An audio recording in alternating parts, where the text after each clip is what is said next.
again. Uh, the last clip we did discussed my perspective on the key components to a true AAA program. This clip is going to differentiate between two types of AAA programs, and my next clip will get into further detail on those 5 key components and how they can be used to ensure premium development potential for a AAA player. Today we're going to talk about two types. One is an acquired AAA program and one is a developed AAA program. The last clip, when I discussed the 5 key components to a true AAA program, that's a developed program, meaning that the kids start in the program at a young age, and as they move through the program, their skill sets are developed and their hockey sense is developed as they progress through the program, to the point where as they get older and they approach high school age, they're playing at a AAA level due to getting the right teaching and skill sets at the appropriate time throughout their hockey process. And if one organization can accomplish that, that to me is a true AAA program, and it's a developed program. The other option is what I would call an acquired AAA program. Acquired meaning you take a AA training schedule, essentially 2 practice hours a week, a 20 to 24 week season, no skill progressions done through the organization. All the skill progressions are done individually by coaches at each age, and they're geared on what that coach's expertise may be. And there's not a huge retention, meaning there are different times through the process from mite to midget where there's a lot of transition of players in and out of that age group in that organization. So there's no continuity of training and no ability to put progressions in place because there's so much movement. The other piece, and probably the most important piece, is the lack or inability of the coach at that particular age to teach what I call hockey sense. And that's something that should start to be taught at a squirt age, but it becomes a premium at peewee, bantam, and into midget. By midget, it's almost too late. And there's very few coaches out there that are able to teach it, and it's kind of a specialized skill, but crucial for the development of players.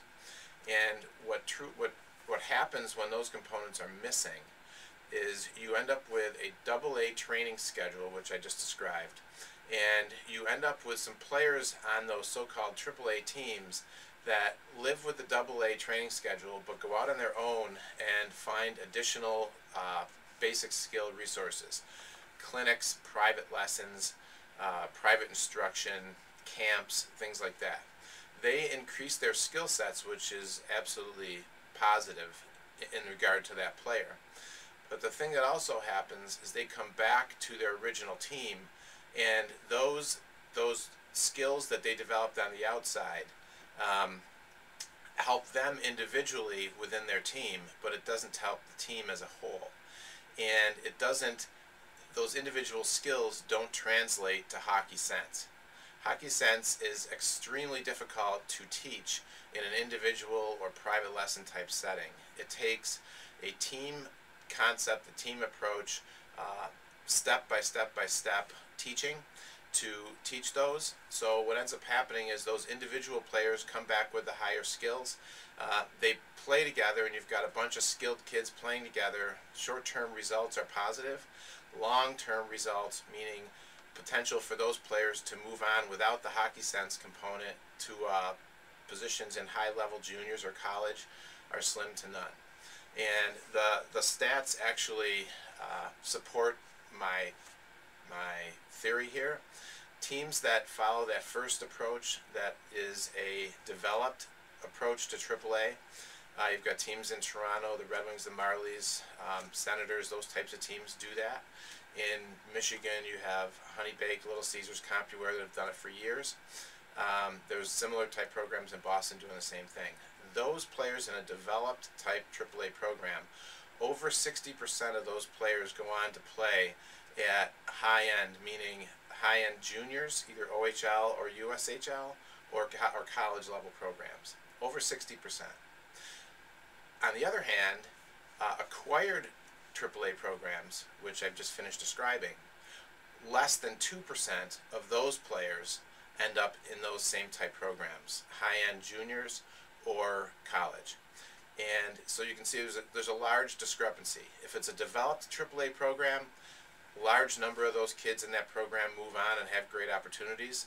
Acquired AAA programs, slim to none. The occasional player here or there sneaks out and moves on, but it's a very slim number. And as you can probably surmise at this point, most of the AAA teams in this area are the acquired version versus the developed. We're going to, in the next video, get into the components of a developed AAA program, and I will give you some idea, because you're looking at a Grizzly website, what our program's doing to become a developed AAA program, and how you may be able to look at your own situation, and I'll give you some examples to see where your particular team or your particular organization is as well. So that's it for this one. Just wanted to get that clarification out there, because I know there's been people asking what that difference is. So in the next video, we'll get into the more detail on the individual steps of a developed program. And until then, I'll see you soon. Thank you.